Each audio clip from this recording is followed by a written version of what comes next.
अगर तुम यह वीडियो सिर्फ टाइम पास समझकर देखने आए हो तो अभी यहीं रुक जाओ, क्योंकि यह वीडियो तुम्हारे मन से सवाल पूछेगा और मन सवालों से डरता है।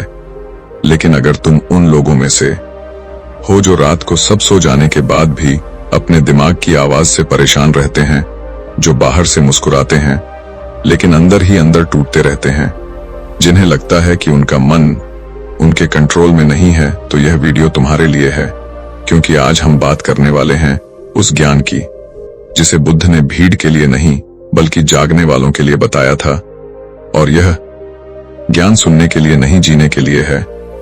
लेकिन उससे पहले एक सवाल खुद से पूछो, क्या तुम्हें सच में लगता है कि तुम अपने मन को चला रहे हो या फिर मन तुम्हें चला रहा है? क्योंकि अगर मन तुम्हें चला रहा है तो तुम चाहे जितनी मेहनत कर लो, शांति तुमसे दूर ही रहेगी। और यही वजह है कि life of Buddha wisdom channel सिर्फ बातें नहीं करता बल्कि तुम्हारे भीतर छुपे सच को बाहर लाता है। यहाँ कोई मोटिवेशनल नारे नहीं मिलेंगे, यहाँ कोई झूठी उम्मीद नहीं दी जाएगी। यहाँ सिर्फ वही कहा जाएगा जो मन को असहज करता है, लेकिन असहजता के बाद ही आजादी आती है। और अगर यह बातें तुम्हें भीतर तक छू रही हैं तो यह वीडियो अंत तक देखना, क्योंकि हर भाग में एक ऐसा सच खुलेगा जिसे तुम्हारा मन सुनना नहीं चाहता लेकिन आत्मा पहचान लेती है। और हाँ, अगर तुम्हें लगता कि यह बातें तुम्हारी जिंदगी से जुड़ी हुई हैं तो वीडियो को लाइक करना, क्योंकि लाइक सिर्फ एक बटन नहीं है, यह संकेत है कि तुम जाग रहे हो। इसे शेयर करना, क्योंकि हो सकता है तुम्हारे जैसा कोई और भी चुपचाप लड़ रहा हो। और कमेंट करना, क्योंकि तुम्हारी एक लाइन किसी और के अंधेरे में रोशनी बन सकती है। और चैनल को सब्सक्राइब करना, इसलिए नहीं कि संख्या बढ़े बल्कि इसलिए कि जब भी मन फिर से तुम्हें याद दिला सके कि तुम मन नहीं हो, तुम उसे देखने वाले हो। तो अब बिना देर किए इस यात्रा को शुरू करते हैं, क्योंकि जो सच आज खुलने वाला है वह तुम्हें बदल सकता है, लेकिन सिर्फ तब जब तुम अंत तक टिके रहोगे।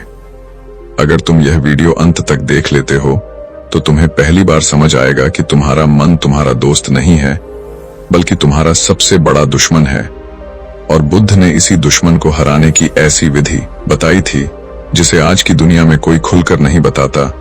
क्योंकि अगर इंसान ने अपने मन पर कंट्रोल पा लिया तो वह किसी का गुलाम नहीं रहता।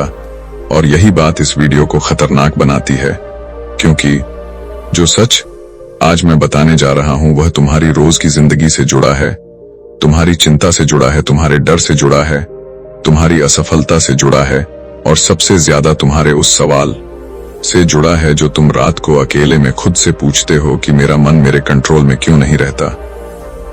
बुद्ध कहते हैं समस्या बाहर नहीं है, समस्या मन के अंदर है। और जब तक तुम मन को नहीं समझोगे तब तक तुम चाहे कितनी भी पूजा कर लो, चाहे कितनी भी मेहनत कर लो, तुम्हें शांति नहीं मिलेगी।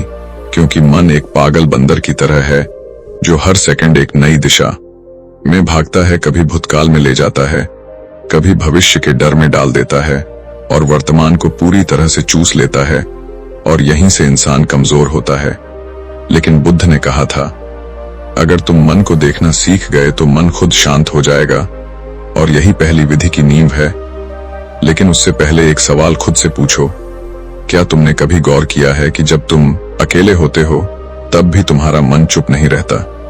वह लगातार बोलता रहता है, कभी तुम्हें नीचा दिखाता है, कभी किसी और से तुलना करवाता है, कभी तुम्हें याद दिलाता है कि तुम पीछे रह गए हो। अगर हाँ तो समझ लो तुम वही इंसान हो जिसके लिए यह वीडियो बना है। क्योंकि बुद्ध की शिक्षाएं उन्हीं के लिए थीं जो टूट चुके थे, जो सवालों में फंसे थे, जो खुद से हार चुके।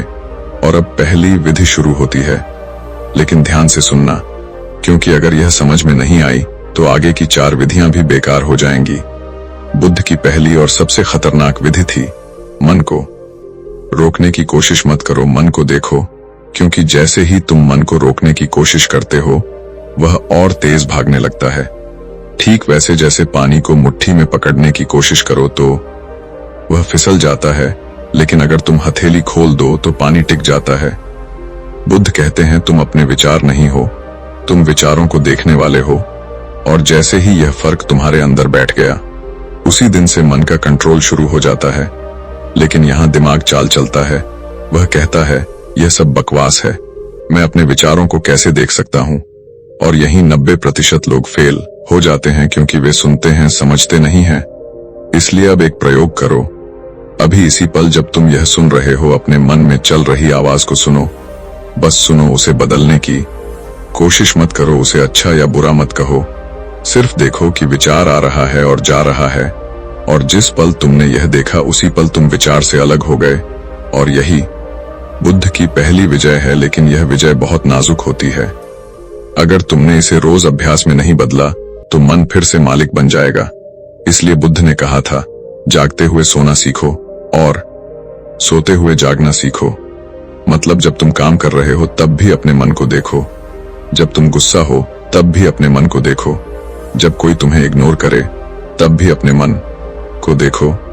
क्योंकि जिस दिन तुमने मन को हर स्थिति में देखना शुरू कर दिया, उसी दिन से तुम्हारे ऊपर किसी इंसान का कंट्रोल खत्म हो जाएगा। लेकिन अभी कहानी खत्म नहीं हुई है, क्योंकि यह सिर्फ दरवाजा है, असली रहस्य इसके आगे है। और अगली विधि इतनी शक्तिशाली है कि अगर सही से समझ ली तो तुम्हारा डर हमेशा के लिए कमजोर हो जाएगा। लेकिन वह विधि मैं अगले भाग में बताऊंगा, क्योंकि अगर सारी बातें एक साथ बता दी तो मन फिर से उलझ जाएगा। और बुद्ध की शिक्षाएं उलझाने के लिए नहीं, बल्कि आजाद करने के लिए हैं। इसलिए अगले भाग के लिए तैयार रहना, क्योंकि वहां से असली खेल शुरू होगा। पिछले भाग में तुमने सिर्फ एक चीज सीखी थी, मन को रोकना नहीं है, मन को देखना है। लेकिन अगर तुम्हें लगा कि बस देखने से सब ठीक हो जाएगा, तो यही मन का सबसे बड़ा धोखा है। क्योंकि बुद्ध जानते थे कि इंसान कुछ दिन देखेगा, फिर पुरानी आदतों में लौट जाएगा। इसलिए उन्होंने दूसरी विधि दी, और यह विधि इतनी गहरी है कि इसे समझने के बाद इंसान का डर धीरे धीरे मरने लगता है। बुद्ध कहते हैं, मन का सबसे बड़ा हथियार विचार नहीं है, बल्कि प्रतिक्रिया है। क्योंकि विचार तो हर इंसान के मन में आते हैं, लेकिन हर इंसान उस पर रिएक्ट नहीं करता। फर्क सिर्फ इतना है कि कमजोर इंसान तुरंत प्रतिक्रिया देता है, और मजबूत इंसान प्रतिक्रिया से पहले रुक जाता है। और यही रुकना दूसरी विधि है। बुद्ध ने इसे कहा था एक क्षण का विराम। लेकिन आज की दुनिया में कोई भी विराम नहीं लेना चाहता। हर कोई तुरंत जवाब देना चाहता है, तुरंत गुस्सा करना चाहता है, तुरंत साबित करना चाहता है, और यहीं से मन तुम्हें कंट्रोल करने लगता है। अब ध्यान से सुनो, क्योंकि यह बात सीधे तुम्हारी रोज की जिंदगी से जुड़ी है। जब कोई तुम्हें अपमानित करता है तो तुम्हारे अंदर क्या होता? दिल तेज धड़कता है, दिमाग गर्म हो जाता है, और मन कहता है अभी जवाब दे, नहीं तो लोग तुम्हें कमजोर समझेंगे। और जैसे ही तुम जवाब देते हो, खेल खत्म, मन जीत जाता है। लेकिन बुद्ध कहते हैं, अगर उस एक पल में तुम रुक गए तो पूरी बाजी पलट जाती है। क्योंकि प्रतिक्रिया मन की गुलामी है और विराम चेतना की आजादी है। अब सवाल यह है, उस एक पल में कैसे रुका जाए? क्योंकि मन तो आग की तरह जलता है, और यही जगह है जहां 95% लोग हार जाते हैं। इसलिए बुद्ध ने एक बहुत ही गुप्त तरीका बताया था, जिसे आज कोई नहीं सिखाता। उन्होंने कहा, जब भी कोई भावना उठे, गुस्सा, डर, ईर्ष्या, शर्म, उस भावना को नाम दो। बस नाम दो, जैसे यह गुस्सा है, यह डर है, यह अपमान है। और जैसे ही तुमने नाम दिया, तुम उस भावना से अलग हो गए। क्योंकि भावना तब तक तुम्हें कंट्रोल करती है जब तक तुम उसे बिना नाम दिए जीते हो। लेकिन जिस पल तुमने कहा यह गुस्सा है, उसी पल तुम गुस्सा नहीं रहे, तुम गुस्से को देखने वाले बन गए। और यह फर्क बहुत खतरनाक है, क्योंकि अब गुस्सा तुम्हें नहीं चला रहा, तुम गुस्से को देख रहे हो। और बुद्ध कहते हैं, जो देख सकता है वह गुलाम नहीं रह सकता। लेकिन दिमाग फिर चाल चलता है, वह कहता है नाम देने से क्या होगा, गुस्सा तो रहेगा। और यही धैर्य की परीक्षा होती है। बुद्ध ने साफ कहा था, कोई भी भावना स्थायी नहीं होती। अगर तुम उसे खाना नहीं दोगे तो वह खुद मर जाएगी। लेकिन खाना क्या है? प्रतिक्रिया, चीखना, बहस करना, बदला लेना, खुद को सही साबित करना। और जब तुम विराम लेते हो तो तुम भावना को भूखा छोड़ देते हो, और भूखी भावना ज्यादा देर नहीं टिकती। अब एक सच सुनो, जिसे कोई मोटिवेशनल वीडियो नहीं बताएगा। तुम्हारा गुस्सा तुम्हारी कमजोरी नहीं है। तुम्हारा गुस्से में बह जाना तुम्हारी कमजोरी है। क्योंकि गुस्सा तो ऊर्जा है, लेकिन बिना चेतना के ऊर्जा विनाश बन जाती है। और चेतना का पहला कदम है रुकना। अब सोचो, अगर कोई इंसान तुम्हें इग्नोर करे और तुम अंदर ही अंदर जलते रहो और फिर भी बाहर से शांत रहो, तो लोग समझेंगे कि तुम कमजोर हो। लेकिन बुद्ध कहते हैं असली ताकत वही है जो दिखाने की जरूरत नहीं पड़ती, क्योंकि जो व्यक्ति प्रतिक्रिया नहीं देता वह सामने वाले के मन पर कंट्रोल पा लेता है। और यही वजह है कि शांत लोग हमेशा भारी पड़ते हैं। लेकिन यह विधि यहीं खत्म नहीं होती, क्योंकि सिर्फ रुकना काफी नहीं है। अगला कदम और भी खतरनाक है, जो तुम्हारे पूरे माइंडसेट को उल्टा कर देगा। लेकिन वह तीसरी विधि है, और अगर तुम वहां तक पहुंच गए तो तुम्हारा मन पहले जैसा कभी नहीं रहेगा। इसलिए इस वीडियो को छोड़कर मत जाना, क्योंकि जो आगे है वह तुम्हारी पहचान बदल सकता है। अब तक तुमने दो बातें सीख ली हैं। पहली, मन को रोकना नहीं है, देखना है, और दूसरी, प्रतिक्रिया से पहले रुकना है। लेकिन अगर तुम्हें लग रहा है कि इतना करने से मन पूरी तरह कंट्रोल में आ जाएगा, तो बुद्ध मुस्कुराकर कहते हैं अभी तो तुमने सतह छुई है, क्योंकि मन की जड़ इससे भी गहरी है। और वही जड़ है पहचान की गलती। इंसान सबसे बड़ी भूल यही करता है कि वह खुद को अपने विचारों से, अपनी भावनाओं से, अपने नाम से, अपने अतीत से जोड़ लेता है, और यहीं से मन को असली ताकत मिलती है। बुद्ध कहते हैं जब तक तुम गलत पहचान में जी रहे हो तब तक मन तुम्हें नचाता रहेगा। इसलिए तीसरी विधि पहचान तोड़ने की विधि है, और यह विधि इतनी गहरी है कि इसे सुनते ही कुछ लोग डर जाते हैं, क्योंकि यह तुम्हारे अहंकार को सीधा चोट करती है। बुद्ध ने पूछा था तुम कौन हो, और यह सवाल इतना साधारण लगता है कि लोग इसे नजरअंदाज कर देते हैं। लेकिन यही सवाल मन को तोड़ देता है, क्योंकि जब तुम कहते हो मैं गुस्से वाला हूं, मैं डरपोक हूं, मैं असफल हूं, मैं कमजोर हूं, तो ध्यान देना तुम क्या कर रहे हो। तुम एक अस्थायी अवस्था को स्थायी पहचान बना रहे हो, और जैसे ही तुमने ऐसा किया मन ने तुम्हें कैद कर लिया, क्योंकि अब हर विचार, हर भावना उसी पहचान को मजबूत करने लगती है। बुद्ध कहते हैं तुम गुस्सा नहीं हो, तुम्हारे भीतर गुस्सा आया है। तुम डर नहीं हो, तुम्हारे भीतर डर आया है। और यह छोटा सा फर्क पूरी जिंदगी पलट देता है। लेकिन मन फिर चाल चलता है, वह कहता है अगर मैं यह नहीं हूं तो मैं हूं कौन। और यहीं तीसरी विधि का असली अभ्यास शुरू होता है। बुद्ध कहते हैं जब भी तुम अपने बारे में कोई वाक्य बनाओ, जैसे मैं ऐसा हूं, मैं वैसा हूं, उसी पल उस वाक्य को देखो और खुद से पूछो क्या यह हमेशा सच रहता है। और जवाब मिलेगा नहीं, क्योंकि कभी तुम शांत होते हो, कभी गुस्से में, कभी मजबूत, कभी टूटे हुए, और जो चीज बदलती रहती है वह तुम नहीं हो। यह बुद्ध की सीधी सी लॉजिक है, लेकिन दिमाग इसे स्वीकार नहीं करता, क्योंकि पहचान टूटने का मतलब है पुराने सहारे का टूटना, और यही डर पैदा करता है। इसलिए बुद्ध ने एक अभ्यास दिया था, जब भी मन कहे मैं ऐसा हूं, तुम बस जोड़ दो यह भी अभी, और जैसे ही तुमने कहा यह भी अभी, उस पहचान की पकड़ ढीली पड़ने लगती है। उदाहरण के लिए मन कहता है मैं फेल हूं, तुम कहो यह भी अभी। मन कहता है मैं अकेला हूं, तुम कहो यह भी अभी। और धीरे धीरे तुम्हें दिखने लगेगा कि हर पहचान अस्थायी है, और जो अस्थायी है वह तुम्हें परिभाषित नहीं कर सकता। और जिस दिन यह बात दिल में उतर गई, उसी दिन से मन का आधा कंट्रोल खत्म हो जाता है, क्योंकि अब मन जो भी टैग लगाए तुम उसे अंतिम सच नहीं मानते, और यही आजादी है। लेकिन ध्यान रखना यह विधि खतरनाक है, क्योंकि अगर तुमने इसे आधा समझा तो उलझ जाओगे, और अगर पूरा समझ लिया तो हल्के हो जाओगे। बुद्ध ने कहा था जिस दिन इंसान खुद को किसी शब्द में बांधना छोड़ देता है, उसी दिन से वह दुख से बाहर निकलने लगता है। लेकिन अभी एक और परत है, क्योंकि पहचान टूटने के बाद भी एक चीज बचती है जो मन को फिर पकड़ लेती है, और वही है इच्छा और लालसा। और चौथी विधि सीधे उसी पर वार करती है, और वह विधि इतनी गहरी है कि लोग उसे सुनना नहीं चाहते, क्योंकि वह उनकी आदतों पर हमला करती है। इसलिए अगर तुम सच में अपने मन को कंट्रोल करना चाहते हो तो अगला भाग मिस मत करना, क्योंकि वहां से असली असहज सच शुरू होगा। अब तक तुम मन को देखना सीख चुके हो, प्रतिक्रिया से पहले रुकना भी सीख चुके हो, और अपनी झूठी पहचान को भी हिलाना शुरू कर चुके हो। लेकिन अगर तुम्हें लग रहा है कि अब मन पूरी तरह तुम्हारे काबू में आने वाला है, तो यहीं बुद्ध की चेतावनी शुरू होती है, क्योंकि मन की सबसे गहरी जड़ अभी बाकी है, और वही जड़ है इच्छा। बुद्ध कहते हैं इंसान को दुख विचार नहीं देते, इंसान को दुख इच्छाएं देती हैं, क्योंकि विचार तो आते जाते रहते हैं, लेकिन इच्छा मन में घर बना लेती है, और वही घर जेल बन जाता है। अब ध्यान से सुनो, क्योंकि यह बात सीधी तुम्हारे दिल पर चोट करेगी। तुम्हें लगता है कि तुम जो चाहते हो वही तुम्हारी खुशी है, लेकिन बुद्ध कहते हैं जो तुम चाहते हो वही तुम्हारी बेचैनी है, क्योंकि इच्छा का स्वभाव पूरा होना नहीं है, इच्छा का स्वभाव बढ़ना है।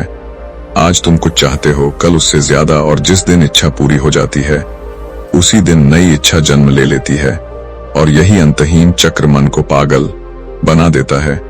लेकिन दिमाग फिर चाल चलता है, वह कहता है बिना इच्छा के जीवन कैसे चलेगा, और यही चौथी विधि को गलत समझ लिया जाता है।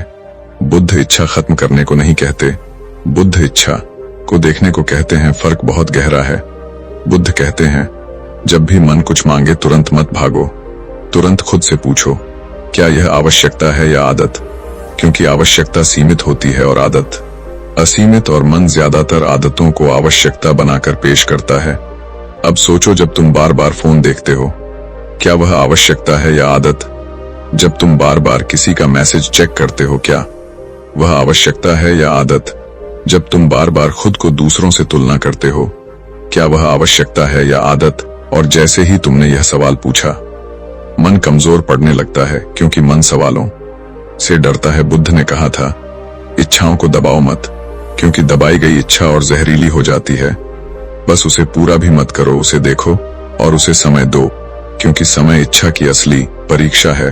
अगर कोई इच्छा सच्ची आवश्यकता है तो वह शांत रहेगी, और अगर वह सिर्फ आदत है तो कुछ समय में खुद गिर जाएगी। लेकिन समस्या यह है कि इंसान को इंतजार करना नहीं आता, वह तुरंत राहत चाहता है, और यही तुरंत की भूख मन को कंट्रोल देती है। बुद्ध कहते हैं जिसने इंतजार सीख लिया उसने आधा मन जीत लिया, क्योंकि इंतजार में इच्छा तड़पती है और तड़प में उसकी असलियत बाहर आ जाती है। अब एक कड़वा सच सुनो जिसे कोई नहीं बताता। तुम जिन चीजों के पीछे भाग रहे हो, अगर वे तुम्हें सच में खुश कर सकती तो अब तक कर चुकी होती। लेकिन फिर भी मन कहता है एक बार और कोशिश कर लो, और यही आवाज सबसे खतरनाक है, क्योंकि यह तुम्हें हमेशा भविष्य में ले जाती है और वर्तमान को सूखा छोड़ देती है। बुद्ध कहते हैं इच्छा भविष्य में जीती है और शांति वर्तमान में, और जो इंसान हमेशा भविष्य में जीता है वह शांति से हमेशा दूर रहता है। इसलिए चौथी विधि है इच्छा को वर्तमान में लाना, मतलब जब इच्छा उठे उसे अभी के पल में देखो और खुद से कहो अभी क्या सच में इसकी जरूरत है, और इस एक सवाल से कई इच्छाएं वहीं मर जाती हैं। लेकिन ध्यान रखना यह प्रक्रिया आसान नहीं है, क्योंकि इच्छा मरते समय दिमाग को डर दिखाती है। वह कहती है अगर तूने मुझे नहीं माना तो तू खाली हो जाएगा, और यही सबसे बड़ा झूठ है, क्योंकि बुद्ध कहते हैं इंसान खाली नहीं होता, इंसान हल्का होता है, और हल्केपन से ही आजादी शुरू होती है। लेकिन अभी एक आखिरी बार बाकी है, क्योंकि इच्छा के बाद भी मन का एक गुप्त हथियार बचा रहता है जो सबसे चालाक है, और वही हथियार है समय का भ्रम। और पांचवीं विधि सीधे उसी पर हमला करती है, और अगर तुम वहां तक पहुंच गए तो तुम्हारा मन पहले जैसा कभी नहीं रहेगा। इसलिए अगला भाग सबसे निर्णायक होगा, और अगर तुम यहां तक रुके हो तो समझ लो बुद्ध की बातें तुम्हारे भीतर काम करने लगी हैं।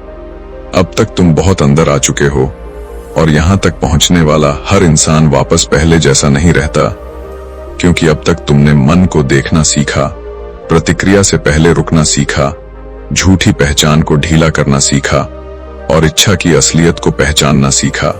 लेकिन बुद्ध कहते हैं अगर तुम यहीं रुक गए तो मन आखिरी चाल चलेगा, और वही चाल सबसे खतरनाक है, क्योंकि यह चाल दिखाई नहीं देती, और उसी का नाम है समय का भ्रम। इंसान सोचता है कि मन उसे विचारों से परेशान करता है, लेकिन बुद्ध कहते हैं मन तुम्हें समय में फंसा कर परेशान करता है, कभी बीते हुए कल में, कभी आने वाले कल में, और इस तरह वह तुम्हें इस पल से काट देता है।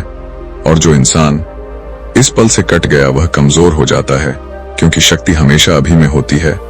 लेकिन दिमाग फिर चाल चलता है, वह कहता है बिना अतीत के मैं सीखूंगा कैसे, बिना भविष्य के मैं प्लान कैसे करूंगा। और यही जगह है जहां पांचवीं विधि को गलत समझ लिया जाता है। बुद्ध अतीत मिटाने को नहीं कहते, बुद्ध भविष्य छोड़ने को नहीं कहते, बुद्ध सिर्फ इतना कहते हैं कि तुम जहां हो वहीं रहना सीखो, क्योंकि जब तुम अभी में होते हो तब अतीत याद की तरह आता है, बोझ की तरह नहीं, और भविष्य योजना की तरह आता है, डर की तरह नहीं। लेकिन मन डर से चलता है, और डर हमेशा भविष्य में होता है। इसलिए पांचवी विधि है अभी में लौटने की कला। लेकिन यह कोई साधारण बात नहीं है, क्योंकि अभी में रहना सुनने में आसान है, करने में नहीं। इसलिए बुद्ध ने एक बहुत ही गुप्त अभ्यास दिया था जिसे वह सांस का द्वार कहते थे। उन्होंने कहा, सांस कभी अतीत में नहीं जाती, सांस कभी भविष्य में नहीं जाती, सांस हमेशा अभी में होती है। और जो इंसान अपनी सांस के साथ जुड़ गया वह अपने मन से अलग हो गया। लेकिन ध्यान रखना, ये कोई ध्यान की बात नहीं है, यह जीवन की बात है। जब तुम चलते हो सांस के साथ चलो, जब तुम खाते हो सांस के साथ खाओ, जब तुम किसी से बात करते हो सांस के साथ बात करो। और जैसे ही तुमने सांस को याद रखा, मन अपने आप धीमा पड़ने लगता है, क्योंकि अब उसे समय का सहारा नहीं मिलता। लेकिन दिमाग फिर चाल चलता है, वह कहता है यह तो बहुत साधारण है, इससे क्या होगा।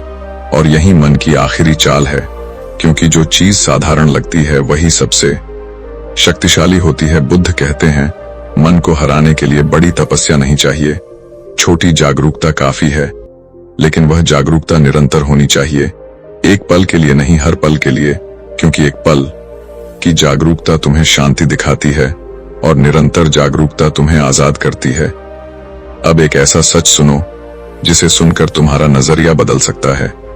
तुम्हें लगता है कि तुम अपने मन को कंट्रोल करना चाहते हो, लेकिन सच यह है कि मन खुद थक चुका है, भागते भागते, सोचते सोचते, डरते डरते, और वह भी शांति चाहता है, लेकिन उसे रास्ता नहीं पता। और बुद्ध वही रास्ता दिखाते हैं।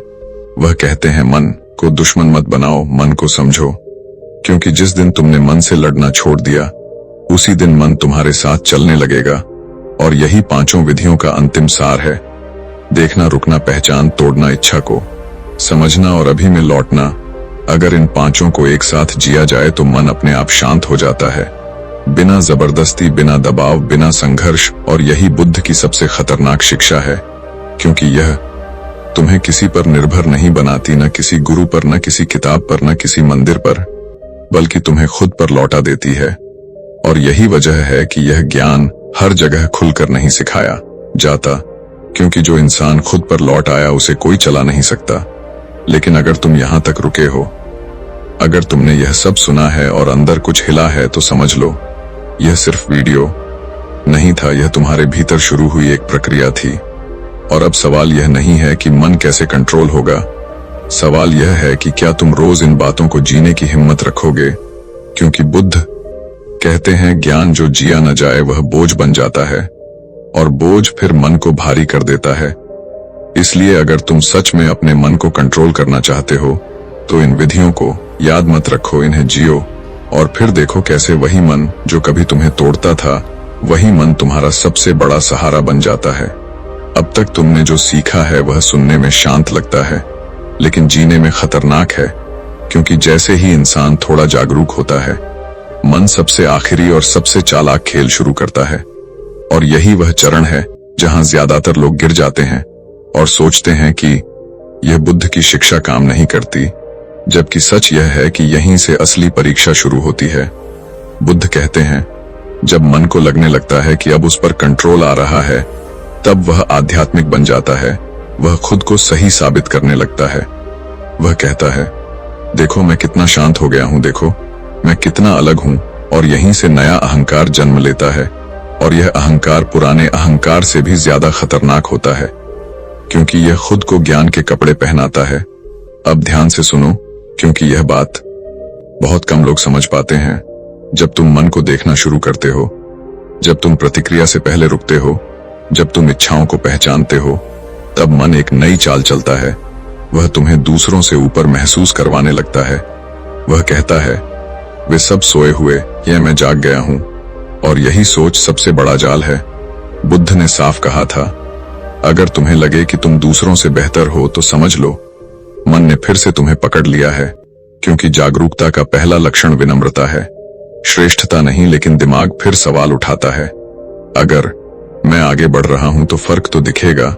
और यही फर्क को समझना जरूरी है। फर्क अंदर होता है, बाहर नहीं। जो बाहर दिखाने की कोशिश करता है वह अभी भी मन का गुलाम है। बुद्ध कहते हैं सच्ची शांति दिखती नहीं है, महसूस होती है। और जो इंसान सच में शांत होता है उसे साबित करने की जरूरत नहीं पड़ती। अब एक गहरी बात सुनो, जिसे सुनकर शायद तुम्हें असहज लगे। अगर तुम्हें अपनी साधना, अपनी समझ, अपनी शांति दूसरों को बताने की इच्छा हो रही है तो समझ लो तुम अभी भी मान्यता की भूख में हो, और यह भूख वही है जो पहले तारीफ और सफलता से पूरी होती थी, अब सिर्फ रूप बदल गया है। बुद्ध इसे कहते हैं आध्यात्मिक लालसा, और यही लालसा सबसे आखिरी बेड़ी होती है। इसलिए भागवत 6 की शिक्षा है अपनी जागरूकता को छुपाना नहीं, बल्कि उसे साधारण बनाना। मतलब तुम वही काम करो जो पहले करते थे, वही जिम्मेदारियां, वही रिश्ते, वही संघर्ष, लेकिन भीतर एक गहरी चुप्पी के साथ, क्योंकि जो इंसान शांति को साधारण बना लेता है वही उसे स्थायी बना लेता है। लेकिन मन फिर डर दिखाता है, वह कहता है अगर मैं साधारण रहा तो लोग मुझे नजरअंदाज कर देंगे, और यह डर बहुत पुराना है। यह वही डर है जो तुम्हें बचपन से चला रहा है कि दिखना जरूरी है, पहचाना जाना जरूरी है। और बुद्ध इसी डर पर वार करते हैं। वह कहते हैं जो दिखना छोड़ देता है वही देखना सीखता है, और जो देखना सीख गया वह कभी अकेला नहीं रहता। लेकिन यह बात मन को पसंद नहीं आती, क्योंकि मन भीड़ से ताकत लेता है और चेतना अकेलेपन से। इसलिए जब तुम अंदर की यात्रा शुरू करते हो तो कभी कभी तुम्हें खालीपन महसूस होगा, अलगाव महसूस होगा, और यहीं ज्यादातर लोग वापस लौट जाते हैं, सोचते हैं कि यह रास्ता गलत है। लेकिन बुद्ध कहते हैं यह खालीपन गलत नहीं है, यह पुराने शोर के खत्म होने का संकेत है। क्योंकि जब शोर खत्म होता है तो पहले सन्नाटा आता है और फिर स्पष्टता, और अगर तुम सन्नाटे से डर गए तो स्पष्टता कभी नहीं मिलेगी। इसलिए भागवत 6 की सबसे बड़ी सीख है उस समय टिके रहना जब मन कहे सब व्यर्थ है, जब मन कहे कुछ नहीं हो रहा, जब मन कहे पहले जैसा ही था। क्योंकि यही वह क्षण है जहां मन अपनी आखिरी ताकत लगा रहा होता है, और जो इंसान इस दौर में टिक गया वही असली आजादी की दहलीज पर खड़ा होता है। लेकिन ध्यान रखना, यह दौर किसी को दिखाई नहीं देता। बाहर से तुम बिल्कुल सामान्य दिखोगे, लेकिन अंदर एक युद्ध चल रहा होगा। और बुद्ध कहते हैं यह युद्ध जीतने के लिए कुछ करना नहीं, बस भागना नहीं है। क्योंकि जो भागा वह हार गया, और जो ठहर गया वही जीत गया। और इसी ठहराव में अगला रहस्य खुलता है जो मन के सबसे गहरे डर को जड़ से हिला देता है। और वही डर है अकेले रह जाने का डर, और भागसात सीधे उसी डर पर वार करेगा। इसलिए अगर तुम यहां तक रुके हो तो समझ लो यह सिर्फ कहानी नहीं है, यह तुम्हारी अपनी यात्रा बन चुकी है। अब कहानी उस जगह पहुंच चुकी है जहां से ज्यादातर लोग लौट जाते हैं, क्योंकि यहां मन डराना बंद नहीं करता, बल्कि सच दिखाना शुरू करता है। और सच अक्सर असहज होता है। बुद्ध कहते हैं इंसान जिस डर से सबसे ज्यादा भागता है वही डर उसके मन की जड़ है, और उस जड़ का नाम है अकेलापन। लेकिन यह अकेलापन वैसा नहीं है जैसा तुम समझते हो, क्योंकि दुनिया में लाखों लोग भीड़ में रहते हुए भी अकेले हैं, और कुछ लोग बिल्कुल अकेले होकर भी पूर्ण हैं। फर्क बाहर का नहीं अंदर का है। लेकिन मन इस फर्क को समझने नहीं देता, क्योंकि मन को सहारा चाहिए, मन को आवाज चाहिए, मन को कोई चाहिए जो उसे लगातार व्यस्त रखे। इसलिए जैसे ही तुम मन को देखना शुरू करते हो, जैसे ही तुम प्रतिक्रिया से रुकते हो, जैसे ही तुम इच्छाओं को पहचानते हो, वैसे ही एक खालीपन उभरता है। और उसी खालीपन को मन कहता है अकेलापन, और उसी पल डर पैदा करता है। वह कहता है अगर तू ऐसे ही रहा तो सब तुझे छोड़ देंगे, तू बेकार हो जाएगा, तू किसी काम का नहीं रहेगा। और यही आवाज सबसे तेज होती है रात के समय, जब सब शांत होता है और तुम्हारा मन खुद से बात करने लगता है। बुद्ध कहते हैं यह डर असली नहीं है, यह सिर्फ आदत की मौत की आवाज है। क्योंकि मन को हमेशा किसी न किसी शोर की आदत रही है, किसी रिश्ते की, किसी मान्यता की, किसी पहचान की। और जब वह सब ढीला पड़ने लगता है तो मन चीखता ताकि तुम वापस पुराने ढर्रे पर लौट आओ। अब ध्यान से सुनो, क्योंकि यह बात तुम्हारे दिल के बहुत पास की है। क्या तुमने कभी महसूस किया है कि जब तुम अकेले होते हो तो मन सबसे ज्यादा बोलता है? वह पुराने सीन दिखाता है, पुरानी गलतियां याद दिलाता है, भविष्य के डर दिखाता है, और तुम्हें बेचैन कर देता है। और तुम तुरंत कुछ न कुछ करने लगते हो, फोन खोल लेते हो, किसी को कॉल कर लेते हो, कोई वीडियो चला लेते हो, क्योंकि अकेले बैठना भारी लगने लगता है। बुद्ध कहते हैं यही वह क्षण है जहां से आजादी या गुलामी तय होती है। क्योंकि जो इंसान अकेलेपन से भागता है वह पूरी जिंदगी किसी न किसी सहारे में फंसा रहता है। और जो इंसान अकेलेपन में टिक जाता है वह पहली बार खुद से मिलता है। लेकिन मन इस मुलाकात से डरता है क्योंकि उसे पता है कि अगर तुम खुद से मिल गए तो उसकी जरूरत खत्म हो जाएगी। इसलिए भागसात की शिक्षा है अकेलेपन के डर को देखना, उसे हटाना नहीं, उसे बदलना नहीं, बस देखना और महसूस करना। क्योंकि अकेलापन महसूस करने से नहीं डर आता, अकेलापन से भागने से डर आता है। बुद्ध ने कहा था, जिस दिन तुम अकेले बैठने में सहज हो गए उसी दिन से दुनिया का कोई भी शोर तुम्हें परेशान नहीं कर पाएगा। लेकिन यह सहजता धीरे आती है और यही जगह है जहां धैर्य की असली परीक्षा होती है। क्योंकि शुरुआती दिनों में जब तुम अकेले बैठते हो तो मन और तेज हो जाता है। वह कहता है, कुछ करो, कुछ बनो, कुछ साबित करो। लेकिन अगर तुम कुछ नहीं करते, बस बैठे रहते हो, सांस को देखते हो, शरीर को महसूस करते हो, तो कुछ देर बाद मन थकने लगता है क्योंकि उसे प्रतिक्रिया नहीं मिल रही। और यहीं एक अजीब सी शांति उतरती है जो भारी नहीं होती, हल्की होती है। और बुद्ध कहते हैं, यही वह शांति है जो बाहर से नहीं आती, ये भीतर से उठती है। लेकिन ध्यान रखना, इस शांति को पकड़ने की कोशिश मत करना, क्योंकि जैसे ही तुमने कहा हाँ अब मिल गई, मन फिर सक्रिय हो जाएगा। इसलिए बस उसे आने दो, जाने दो, जैसे बादल आते हैं जाते हैं। अब एक गहरी बात सुनो जो बहुत कम लोग स्वीकार करते हैं। इंसान दूसरों से इसलिए जुड़ा रहता है क्योंकि वह खुद से जुड़ा नहीं होता। और जब तुम खुद से जुड़ने लगते हो तब कुछ रिश्ते अपने आप ढीले पड़ जाते हैं। और यही जगह सबसे ज्यादा दर्द देती है, क्योंकि मन कहता है, देखो तुम्हारी साधना तुम्हें अकेला बना रही है। और लोग यहीं डरकर वापस लौट जाते हैं।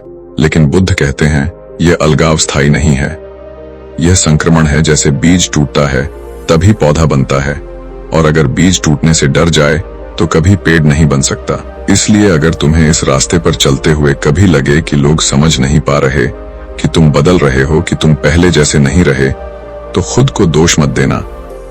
यह बदलाव का स्वाभाविक चरण है और यह चरण हमेशा चुपचाप आता है, बिना शोर के, बिना तालियों के, और यही इसकी सुंदरता है।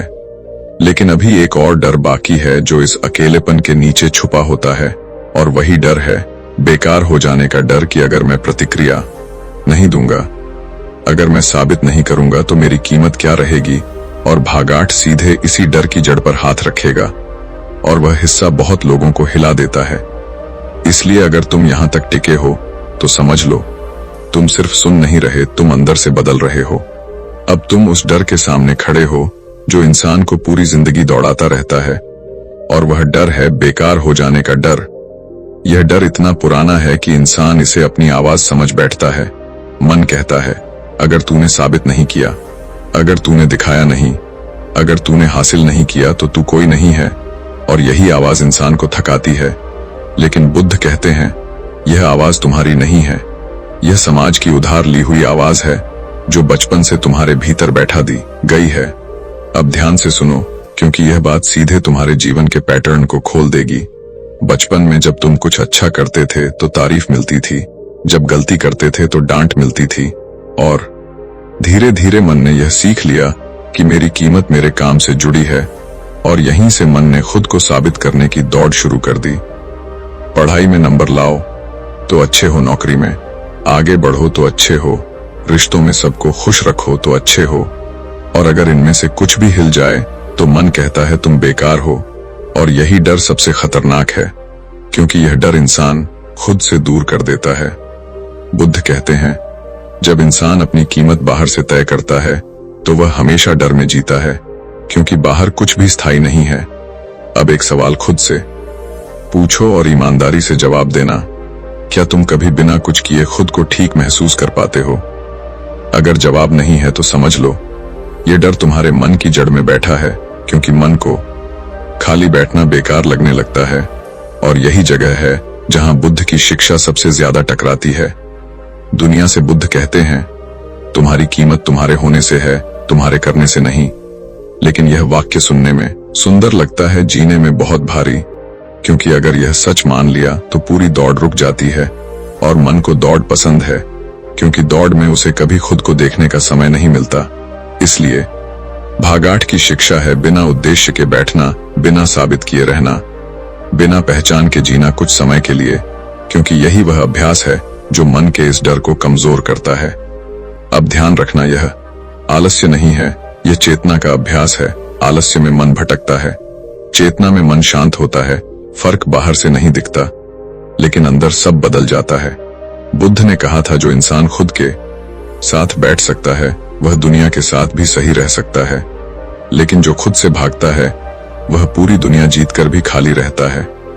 अब एक कड़वा सच सुनो जो शायद तुम्हें पसंद ना आए। तुम जितना ज्यादा खुद को साबित करने की कोशिश करते हो, उतना ही मन को ताकत देते हो, क्योंकि हर साबित करना इस डर को पुष्ट करता है कि अगर साबित न किया तो मैं कुछ नहीं।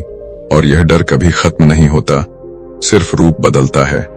पहले पढ़ाई, फिर करियर, फिर पैसा, फिर नाम, फिर अध्यात्म, और यहीं लोग फंस जाते हैं, क्योंकि वे अध्यात्म को भी साबित करने का तरीका बना लेते हैं। बुद्ध इसे सबसे बड़ा धोखा कहते हैं। अब सोचो, अगर कल कोई तुम्हारी तारीफ न करे, अगर कोई तुम्हें नोटिस न करे, अगर कोई तुम्हारी उपलब्धियों की परवाह न करे, तो क्या तुम भीतर से टूट जाओगे? अगर हाँ, तो समझ लो मन अभी भी तुम्हें चला रहा है। लेकिन बुद्ध कहते हैं, जिस दिन तुम बिना तारीफ के भी शांत रहोगे, उस दिन से कोई भी तुम्हें इस्तेमाल नहीं कर पाएगा, क्योंकि डर से आजादी ही असली शक्ति है। अब यह डर कैसे कमजोर होता है? इसका तरीका बहुत सरल है, लेकिन मन इसे सरल होने नहीं देता। बुद्ध कहते हैं, जब भी मन कहे मैं बेकार हो जाऊंगा, तब खुद से पूछो, बेकार किसके लिए? और यह सवाल बहुत गहरा है, क्योंकि अक्सर जवाब आता है दूसरों के लिए, समाज के लिए, परिवार के लिए।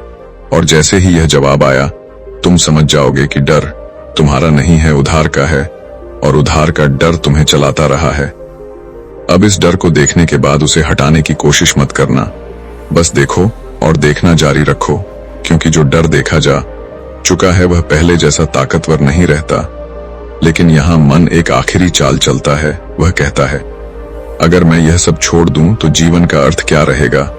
और यही सवाल इंसान को फिर पकड़ लेता है। लेकिन बुद्ध कहते हैं, जीवन का अर्थ बनाया नहीं जाता, जीवन का अर्थ जिया जाता है। और जो इंसान इस पल में पूरी तरह मौजूद है, उसके लिए जीवन खुद अर्थ बन जाता है। लेकिन यह बात मन को डराती है, क्योंकि मन को अर्थ चाहिए, दिशा चाहिए, लक्ष्य चाहिए, ताकि वह भविष्य में भागता रहे।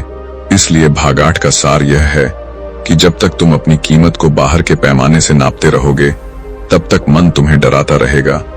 और जिस दिन तुमने बिना साबित किए खुद को स्वीकार कर लिया, उसी दिन से मन की आधी आवाज बंद हो जाएगी। लेकिन अभी एक अंतिम परत बाकी है, क्योंकि जब डर कमजोर होता है, तब मन आखिरी सवाल फेंकता है, और वही सवाल है, अगर मैं यह सब नहीं हूं तो फिर मैं हूं कौन? और भागनौर इसी सवाल को सीधे खोलने वाला है, और वह हिस्सा बहुत शांत लेकिन बहुत निर्णायक होगा। इसलिए अगर तुम यहां तक रुके हो तो समझ लो, तुम सिर्फ सुन नहीं रहे, तुम उस सवाल के करीब आ रहे हो जिससे बुद्ध ने पूरी दुनिया को हिला दिया था। अब तक की यात्रा तुम्हें उस सवाल के सामने ले आई है जिससे इंसान पूरी जिंदगी बचता रहा है, क्योंकि यह सवाल किसी भूमिका से नहीं जुड़ा, किसी पहचान से नहीं जुड़ा, किसी उपलब्धि से नहीं जुड़ा, बल्कि सीधे अस्तित्व पर चोट करता है। और वही सवाल है, अगर मैं अपने विचार नहीं हूं, अगर मैं अपनी भावनाएं नहीं हूं, अगर मैं अपनी इच्छाएं नहीं हूं, अगर मैं अपनी पहचान नहीं हूं, तो फिर मैं हूं कौन? और यही मन सबसे ज्यादा असहज होता है, क्योंकि अब उसके पास पकड़ने के लिए कुछ नहीं बचता। बुद्ध कहते हैं, यह असहजता गलत नहीं है, यह पहली बार सच के करीब आने की अनुभूति है। लेकिन इंसान इसे डर समझ लेता है और वापस किसी न किसी पहचान में छुप जाता है। अब ध्यान से सुनो, क्योंकि यह हिस्सा समझने के लिए नहीं, बल्कि महसूस करने के लिए। जब तुम पूछते हो मैं कौन हूं, तो मन तुरंत जवाब ढूंढने लगता है, मैं यह हूं, मैं वह हूं। लेकिन हर जवाब किसी न किसी विचार से आता है, और बुद्ध कहते हैं, जो भी जवाब आए वह तुम नहीं हो, क्योंकि जो देखा जा सकता है वह देखने वाला नहीं हो सकता। और यही सबसे सीधी और सबसे गहरी बात है। अब एक पल के लिए सोचो, तुम अपने विचारों को देख सकते हो, तुम अपनी भावनाओं को महसूस कर सकते हो, तुम अपने शरीर को अनुभव कर सकते हो, लेकिन जो देख रहा है वह क्या है? बुद्ध उसी देखने वाले की ओर इशारा करते हैं, लेकिन वह उसे कोई नाम नहीं देते, क्योंकि नाम देते ही मन पकड़ बना लेता है। इसलिए बुद्ध चुप्पी सिखाते हैं, शब्द नहीं। अब यहाँ मन आखिरी बार चाल चलता है। वह कहता है, अगर कोई नाम नहीं, कोई पहचान नहीं, तो मैं तो हो जाऊंगा। और यही का डर इंसान को वापस पुराने घेरे में ले जाता है। लेकिन बुद्ध कहते हैं, खालीपन नहीं है, संभावनाओं का द्वार है। क्योंकि जब सब पहचाने गिर जाती हैं, तब पहली बार तुम खुले होते हो, और खुलेपन में ही करुणा जन्म लेती है, शांति जन्म लेती है। और वह शांति किसी वजह से नहीं होती, वह बस होती है। अब ध्यान रखना, यह कोई दार्शनिक बात नहीं है, यह सीधा अनुभव है। लेकिन अनुभव तभी आता है जब तुम कुछ देर के लिए जवाब ढूंढना छोड़ देते हो। क्योंकि मन जवाबों से जीता है और सत्य सवाल में छुपा होता है। इसलिए भागना की शिक्षा है सवाल के साथ बैठना, बिना जल्दबाजी, बिना निष्कर्ष, बिना डर के। क्योंकि जो इंसान इस सवाल के साथ टिक जाता है, वही धीरे धीरे उस जगह को छूता है जहां मन नहीं पहुंच सकता।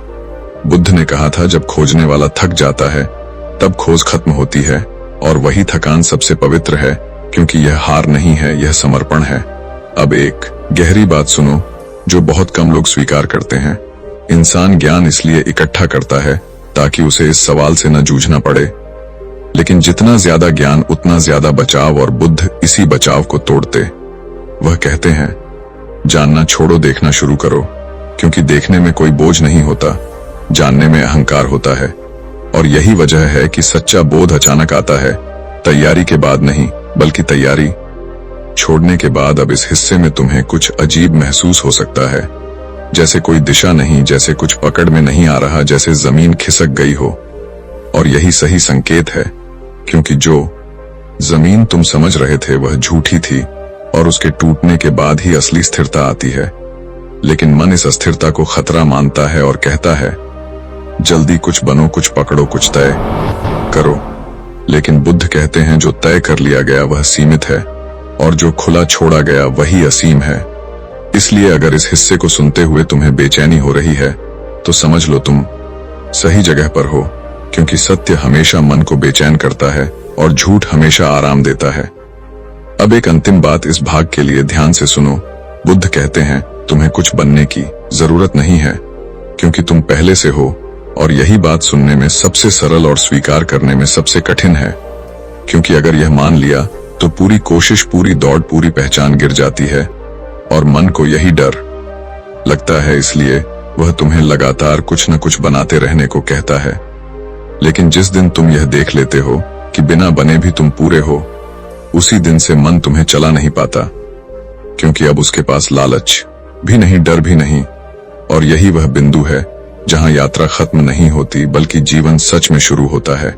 लेकिन यह शुरुआत बहुत शांत होती है, बिना शोर के, बिना घोषणा के। और यही वजह है कि दुनिया इसे देख नहीं पाती। लेकिन जिसने इसे देखा, उसके लिए फिर कुछ भी पहले जैसा नहीं रहता। और भागदस इसी शांति में जीने की कला सिखाएगा। क्योंकि समझ लेना काफी नहीं है, अब जीना है। और वही अंतिम और सबसे जरूरी कदम है। अब यहाँ कोई नया ज्ञान नहीं दिया जाएगा, क्योंकि जो दिया जाना था वह पहले ही दिया जा चुका है। अब सवाल सिर्फ एक है, क्या तुम उसे जीने के लिए तैयार हो? क्योंकि बुद्ध कहते हैं, समझ लेना आसान है, जीना कठिन, और जो कठिन है वही जीवन बदलता है। अब तक तुम जान चुके हो कि मन को दबाना नहीं है, मन को देखना है। तुम जान चुके हो कि प्रतिक्रिया गुलामी है, और विराम आजादी। तुम जान चुके हो कि पहचान झूठी है, इच्छा बेचैनी है, समय एक भ्रम है, अकेलापन एक द्वार है, और बेकार होने का डर उधार का है। और अंत में तुम इस सवाल तक भी आ चुके हो कि अगर मैं यह सब नहीं हूं, तो फिर मैं हूं कौन? और अब इस अंतिम भाग में बुद्ध बस इतना कहते हैं, अब कुछ मत करो, बस ऐसे जियो जैसे तुम हो। क्योंकि जो इंसान अब भी कुछ करने की कोशिश करता है, वह मन को फिर पकड़ने का मौका दे देता है। इसलिए भागदस की सबसे पहली और सबसे कठिन शिक्षा है प्रयास छोड़ना। लेकिन प्रयास छोड़ने का मतलब आलस्य नहीं है। प्रयास छोड़ने का मतलब भीतर की खींचतान का खत्म होना। क्योंकि अब तुम्हें कहीं पहुंचना नहीं है, अब तुम्हें कुछ साबित नहीं करना, अब तुम्हें किसी और जैसा नहीं बनना। और यही जगह मन को सबसे ज्यादा डराती है, क्योंकि मन लक्ष्य से जीता है, और बिना लक्ष्य के वह खाली हो जाता है। लेकिन बुद्ध कहते हैं, यही खालीपन ही असली भरा हुआ होना है। क्योंकि जब मन खाली होता है, तब जीवन खुद बोलता है। अब ध्यान से सुनो, क्योंकि यह हिस्सा तुम्हारी रोजमर्रा की जिंदगी से जुड़ा है। जब तुम सुबह उठो तो बस उठो, यह मत सोचो कि आज अच्छा दिन होगा या बुरा दिन होगा। जब तुम काम करो तो बस काम करो। यह मत सोचो कि इससे मुझे क्या मिलेगा। जब कोई तुम्हें कुछ कहे तो बस सुनो। यह मत सोचो कि इसका जवाब क्या देना है, क्योंकि जैसे ही तुमने जीवन को बिना बीच में मन को लाए जीना शुरू किया, वैसे ही एक अजीब सी सरलता पैदा होती है, और वही सरलता शांति है। लेकिन मन इसे उबाऊ कहेगा, वह कहेगा इसमें मजा नहीं है, क्योंकि मन को ड्रामा चाहिए, उतार चढ़ाव चाहिए, कहानी चाहिए, और बुद्ध इसी कहानी से बाहर निकालते हैं। वह कहते हैं जीवन कोई कहानी नहीं है, जीवन एक प्रवाह है, और जो प्रवाह के साथ बहता है वही हल्का रहता है। अब एक गहरी बात सुनो, जिसे समझने में समय लग सकता है। जब तुम शांति में जीने लगते हो तब दुख पूरी तरह खत्म नहीं होता, लेकिन दुख तुम्हें तोड़ नहीं पाता, क्योंकि अब दुख भी देखा जाता है, जिया नहीं जाता। और यही फर्क बहुत बड़ा है। पहले दुख तुम्हें परिभाषित करता था, अब दुख एक अनुभव बन जाता है, और अनुभव आते जाते रहते हैं। लेकिन मन आखिरी बार चाल चलता है। वह कहता है अगर मैं इतना शांत हो गया तो दुनिया मुझे कुचल देगी, और यही डर इंसान को फिर पुराने बचाव में ले जाता है। लेकिन बुद्ध कहते हैं शांत इंसान कमजोर नहीं होता, शांत इंसान स्पष्ट होता है, और स्पष्ट इंसान से कोई खेल नहीं खेल सकता, क्योंकि वह फंसता नहीं है, न गुस्से में, न लालच में, न डर में। और यही असली शक्ति है जो दिखाई नहीं देती, लेकिन हर जगह काम करती है। अब इस यात्रा का अंतिम सत्य सुनो। बुद्ध कहते हैं मुक्ति कोई उपलब्धि नहीं है, मुक्ति एक याद है, याद कि तुम कभी बंधे ही नहीं थे, क्योंकि बंधन हमेशा मन ने बनाया, और जब मन शांत हुआ तो बंधन अपने आप गिर गए। इसलिए अगर तुम अभी भी सोच रहे हो कि मुझे यह सब कब मिलेगा, तो समझ लो मन अभी भी भविष्य में है।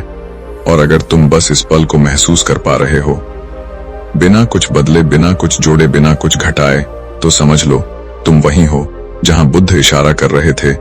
लेकिन इस स्थिति को पकड़ने की कोशिश मत करना, क्योंकि पकड़ते ही मन वापस आ जाएगा। इसलिए बस इसे सामान्य रहने दो, क्योंकि जो सबसे गहरा सत्य है वह सबसे साधारण होता है, और यही वजह है कि लोग उसे चूक जाते हैं। अब इस पूरी श्रृंखला का अंतिम हुक ध्यान से सुनो। अगर तुम्हें लगता है कि यह वीडियो सुनने के बाद भी मन कभी कभी परेशान करेगा, तो डरना मत, क्योंकि बुद्ध पूर्णता का वादा नहीं करते, वे जागरूकता का रास्ता दिखाते हैं। और जागरूक इंसान गिरता भी है तो जल्दी संभल जाता है, क्योंकि अब वह खुद को दोष नहीं देता, वह देखता है, सीखता है, और आगे बढ़ जाता है। और यही जीवन की सबसे सुंदर लय है। इसलिए अगर तुम यहां तक रुके हो, अगर तुमने 10 भाग सुने हैं, तो समझ लो यह सिर्फ कंटेंट नहीं था, यह तुम्हारे मन के साथ एक ईमानदार मुलाकात थी। और अब फैसला तुम्हारे हाथ में है।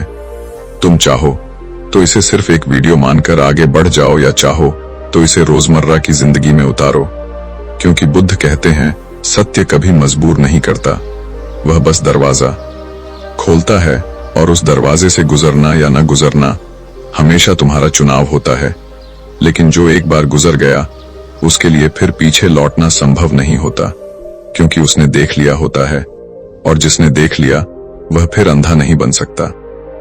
अगर तुम यहां तक रुके हो तो यह सिर्फ वीडियो देखने की आदत नहीं है, यह संकेत है कि तुम्हारे भीतर कुछ बदल रहा है, क्योंकि जो इंसान बिना रुके यहां तक सुन लेता वह साधारण नहीं होता। लेकिन अब असली सवाल यह नहीं है कि तुमने क्या सुना, असली सवाल यह है कि तुम इसके बाद क्या करोगे, क्योंकि बुद्ध कहते हैं ज्ञान तब तक बोझ रहता है जब तक वह जीवन में नहीं उतरता, और अगर तुम इसे यहीं छोड़ देते हो तो मन फिर वही करेगा जो वह हमेशा करता आया है, तुम्हें वापस पुराने पैटर्न में खींच लेगा। लेकिन अगर इस वीडियो की एक भी बात तुम्हारे भीतर कहीं चुभी है, तो समझ लो वही चुभन जागरूकता की शुरुआत है, और इस शुरुआत को मजबूत करना तुम्हारे हाथ में है। इसलिए इस वीडियो को लाइक करना सिर्फ समर्थन नहीं है, यह खुद से किया गया एक छोटा सा वादा है कि तुम अब आंख बंद करके नहीं जियोगे। इसे शेयर करना इसलिए जरूरी है क्योंकि हो सकता है कोई और भी इसी उलझन में हो, लेकिन बोल नहीं पा रहा हो, और तुम्हारा एक शेयर किसी को अकेलेपन से बाहर निकाल दे। और कमेंट करना इसलिए जरूरी है क्योंकि जब तुम अपने शब्द लिखते हो तब मन साफ होता है, और शायद तुम्हारी एक लाइन किसी और के लिए वही जवाब बन जाए जिसे वह ढूंढ रहा था। और चैनल को सब्सक्राइब करना इसलिए क्योंकि यह सफर एक वीडियो पर खत्म नहीं होता, वह तुम्हारे भीतर ही इंतजार कर रही है। लेकिन ध्यान रखना, यह याद दिलाना तभी काम करेगा जब तुम जुड़े रहोगे, क्योंकि जो इंसान सच से एक बार जुड़ गया उसे फिर बार बार याद दिलाने की जरूरत पड़ती है। और अब आखिरी बात बहुत ध्यान से सुनो। अगर यह वीडियो तुम्हें शांत कर गया है तो खुश मत हो, और अगर इसने तुम्हें असहज कर दिया है तो डर मत जाना, क्योंकि बुद्ध कहते हैं शांति अक्सर असहजता के बाद ही आती है, और जो इंसान उस असहजता में टिक जाता है वही अगले स्तर पर पहुंचता है। इसलिए इस वीडियो को यहीं खत्म मत समझो, इसे एक शुरुआत मानो, और अगली बार जब मन फिर से सवाल खड़े करे तब इस चैनल को याद करना, क्योंकि यहाँ सवालों से भागा नहीं जाता, उन्हें देखा जाता है। और जिसने देखना सीख लिया उसके लिए फिर कोई अंधेरा स्थायी नहीं रहता। दोस्तों, अब हमें भी इजाजत दीजिए, आगे ऐसी ही कहानी बहुत जल्द लेकर आऊंगा। तब तक के लिए आप अपना और अपने परिवार का ख्याल रखें और अपने परिवार के साथ खुश रहें। मैं आपका दोस्त दयाराम मीना। तो दोस्तों, कमेंट में ओम नमो बुद्धाय जरूर लिखना और चैनल को सब्सक्राइब कर अपने दोस्तों के साथ शेयर जरूर करना। ईश्वर आपका कल्याण करें। ओम नमो बुद्धाय।